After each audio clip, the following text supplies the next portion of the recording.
हे पहिलं. काही माणसं म्हणतात तो माणूस लय गपक्या श्रीमंत झाला, त्याचा सुपडा सापच होणार. तुम्ही थोडं कळ काढा. तुम्ही मला अख्ख्या महाराष्ट्रात मराठी माणसाचं 3ऱ्या पिढीचं घर श्रीमंत दाखवा. चला एक घरानं सांगा अख्ख्या महाराष्ट्रात का यांची 3री पिढी श्रीमंत आहे. लईत लई 2. 3ऱ्या पिढीला असं एखादा पोर जन्माला येणार अख्खी एकूण मोकळी होणार. नाही नाही ते संपत. महाराज लक्ष्मी टिकवायला नम्रताच लागते. असं चालत असतं का? बोगस लक्ष्मी चालते का कधी? बोगस लक्ष्मी चालते का? नम्रता जितकी ढाळेल तितकी लक्ष्मी प्रसन्न होत असते. लक्ष्मी मुळातच नम्रतेवर. आणि तुम्ही तिथं करायला लागले कसं जमेल? थोडं मागं नेतो पडत पुढं आणतो. मंदिर पूर्ण झालं, काल्यात घुसायचं आपल्याला. कळत चालला, नदी सागराला मिळाली, वृक्षाला फळ आलं. आता वृक्षाला फळ आलं का त्याचं जीवन संपलं. पण त्याच्यामध्ये 3 प्रकार आहेत, तेवढे बारीक आहे का? आता काही झाडांना फुले फळे येतात, काहींना येत नाही. काहींना येतात, येत नाही.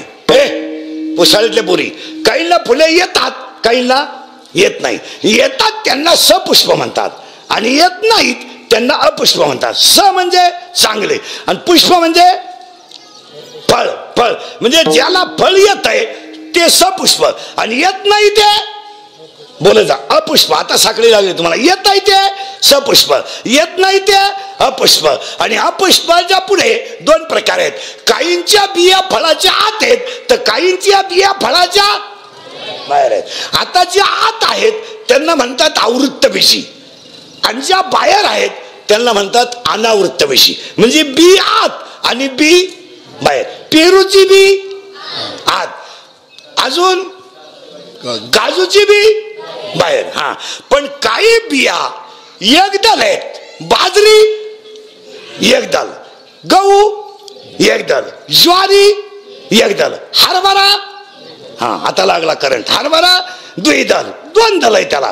वाटाणा द्विदल, शेंगादाणा द्विदल. पण ह्या जगात एक झाड असं आहे की त्याला फळही नाही आणि फुलंही नाही. ते झाड वांज आहे. त्या वांज झाडाचं नाव अध्याय नंबर 15 ओवी नंबर 54 मध्ये या फळ ना चुंबिता आणि फुल ना तुरंबिता. त्याला फळही नाही आणि फुलही नाही. ते झाड वांज आहे. त्या वांज झाडाचं नाव संसार आहे. वांज येते त्याला. काय फळ आहे? काय फळ आहे? द्या उत्तर. आता काय फळ आहे? फळच काय? पश्चाताप. संसाराला काय फळ आहे? नसती बायको केली बरं झालं असतं, नसता पैदा केला बरं झालं असतं, नसती इस्टेट कमावली पश्चाताप आहे. पण त्या झाडाला बसलेली सगळी माणसं पाणी घालतात. सगळी, तुम्ही मी सगळे. आता झाडच वांज आणि पाणी घालायचा कार्यक्रम चाललाय. चाललाय म्हणजे कसं चाललाय? पहा कसा चाललाय.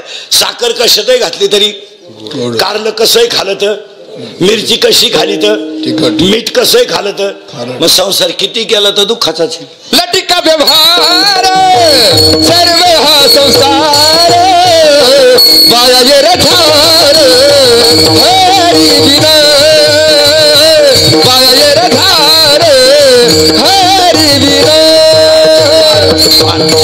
त्या वाण झाडाला तुम्ही ना आम्ही घालतोय पाणी.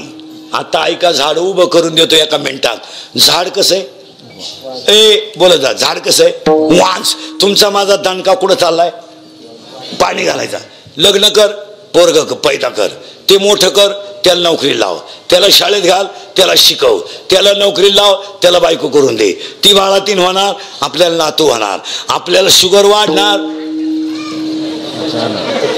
आपण मरणार.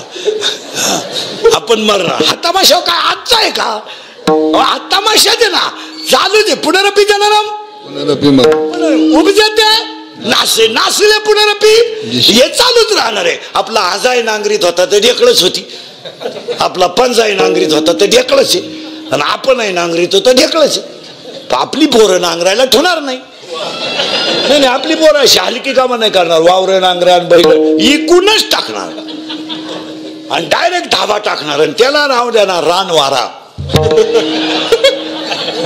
मग त्याच्या शेजारी टपरी टाकणार गारवा. काहींनी तर हॉटेलला नाव दिलंय 7-12. नाही ते नाव योग्य आहे. ज्याला 7-12 नील करायचंय त्यानं त्यांना भेटावा. पुरा भिकारी झाला आणि त्याच्या शेजारी एखाद्या नाव टाकलं पाहिजे हे चालूच राहिलंय. पुनर्विद्यात काय एवढं विशेष नाही, ते नाविन्य नाहीये.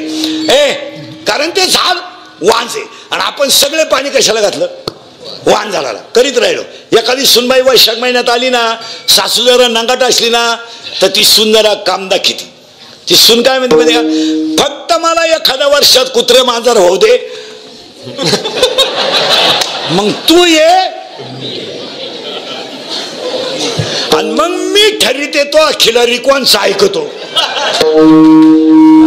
फक्त मला कुत्रा मांजर आणि मग मी तू येल. तू जर नाही तुळशीवाली झाली दिंडीत तर मला भेट. नाही त्याला अहंकार आहे महाराज. आणि हे सगळ्या मुळे आहेत. या मुळ्यांचं नाव सांगायचंय मला पुढं. झाड झालं वाज, पाणी घालीत राहिलो त्याच्यामुळे मुळ्या वाढल्या. त्या मुळीचं नाव आहे अज्ञान. आणि आज सगळे माणसं कसे आहेत, काय नाही मोटरसायकलवर 3 जण चालले, एकानं हॉर्न वाजवला म्हणून हे 3 उतरली.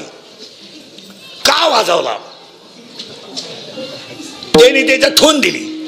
त्यानं गावातले 7-8 गोळा केले. 1.5 तास कुद्या झाल्या.